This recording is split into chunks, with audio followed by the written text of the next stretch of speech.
We're just using the net, fine mesh net, to clear debris that we've been stirring up in here. Just kind of read your water. It'll tell you, crystal clear. Slight tinge. Well, hello. Come right on in. You're it, Father Fish. I want to talk with you today and work on a tank and show you what the maintenance issues are for a natural aquarium. We've talked about how maintenance free they are, and that's true relatively. It is possible to have a tank that requires absolutely no maintenance ever, but those are tanks that have a very low biological load. That is to say, there are not many fish in them. LRB is the absolute master at maintaining these kinds of systems, where he has a pair or a colony of fish in a given tank, species tanks basically, in which they are able to maintain themselves in the given biological system pretty much indefinitely.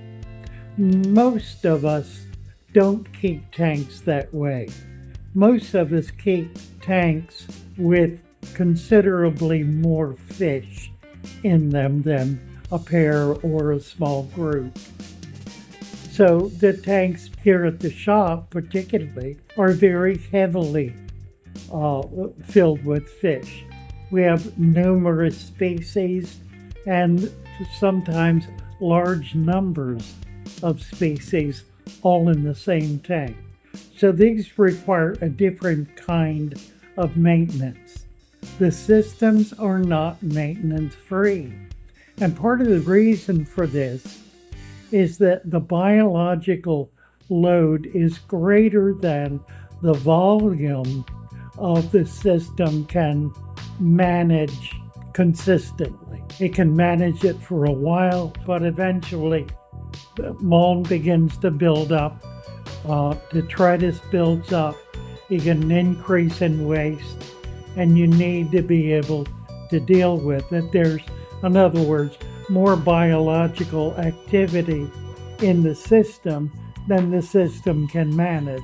The admonition that many people have made about natural aquariums is that they're for tanks with very few fish. Well, yes and no. If you're going to provide zero maintenance, then certainly yes. But we do maintenance on all of our tanks because they're tanks that are available to the public. We sell out of them. There are fish in and out of them all day, every day. So we need to be able to manage things a little differently. So what we want to show you right now is a tank that has a pretty heavy load of primarily dwarf cichlids in it.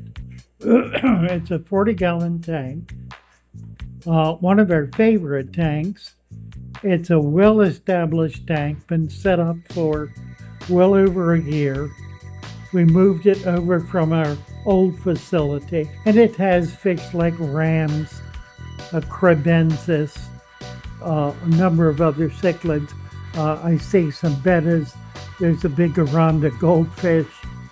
There are also a lot of cories in the tank, so lots of activity. And as a result, we wind up with a mulm problem. We're going to do a shot here of siphoning this tank. So what we're looking at, we're just going through and doing a basic kind of siphoning. I'm trying to get to the back and get, filters tend to trap a lot, so it helps to get around and back. We're just using the net, fine mesh net, a large fine mesh net, to clear a lot of this debris that we've been stirring up in here. You can see it gathering. For the filters to catch it, just gets a huge amount. It's amazing how much doing this can take out.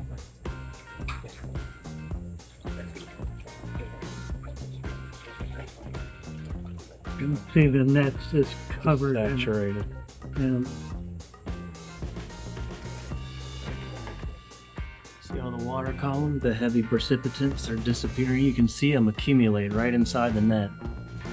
As you look toward the back of the net, you can see how the color changes, and that's your precipitants. The father fish swish.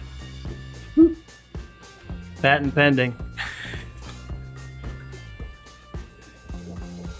you have a fish, Yeah, you did. Is it a Cara? probably a better. Yep. Yeah. All right.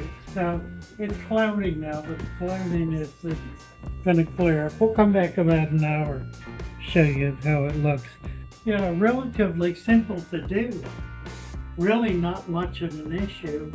That's maintenance that we perform on this tank about once a month.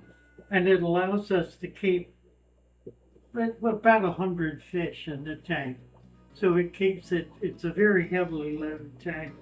And again, we're pulling things in and out all the time. There are plants coming out, fish coming out, fish going in.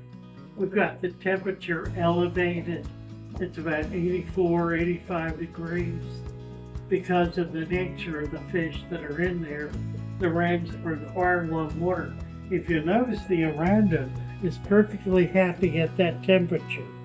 So that's an interesting point you might want to consider. Corey just showed me something that he uses as a way to be able to determine when it's time to get involved in a tank.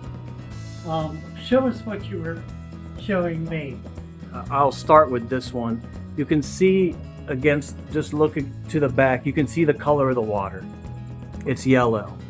So that means that we need to start looking for driftwood or anything else that may leach tannins, and we have none. So this one is to the point where it needs a water change. And if we walk right next door, you'll see the water clarity and color change almost immediately. See the difference in color and clarity? This one still has a yellow tinge, you can see when you look straight to the back. But compared to that one, it's much lighter. And then we'll come down here to the African tank. This one's heavily planted, so it generally will stay pretty clear. And this is the only one we actually have to work toward, because Wairu is a plant-eating fish. Their whole life revolves around destroying this tank. They're beautiful, they're wonderful, so when this water starts showing any sort of color at all, you have to immediately do a water change, because we are not relying on plants to do filtration. So that's just one of the ways. I'll just look at these, just see from there to here, this one's getting kind of close. And then back up. So you can just kind of read the water, and then we can turn right here. Tetra tanks as well. See how crystal clear? And we'll come right next door. A lot more bioload in this one. See the color? It just has a slight tinge. Same thing. Crystal clear. Slight tinge. So just something to be aware of.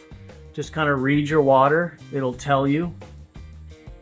And you can also just kind of read the fish. Just look at the fish, watch their behavior. If they're looking stressed or not willing to come out, you might want to look into it. Thanks, guys.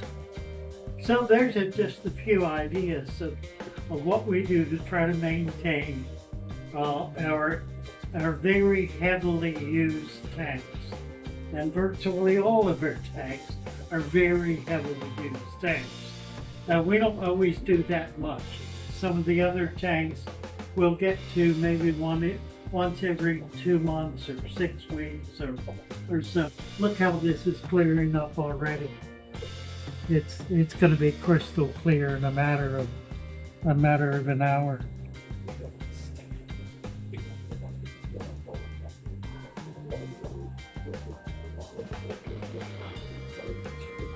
So you can see the tank cleared up very nicely. This is little baby Angelicus catfish. Really cute. And you see all the big particulate matter is gone. We've been able to get virtually all of that out. Well, thanks for plugging in. Just some ideas about maintenance in natural aquariums. Love you all. Bye for now.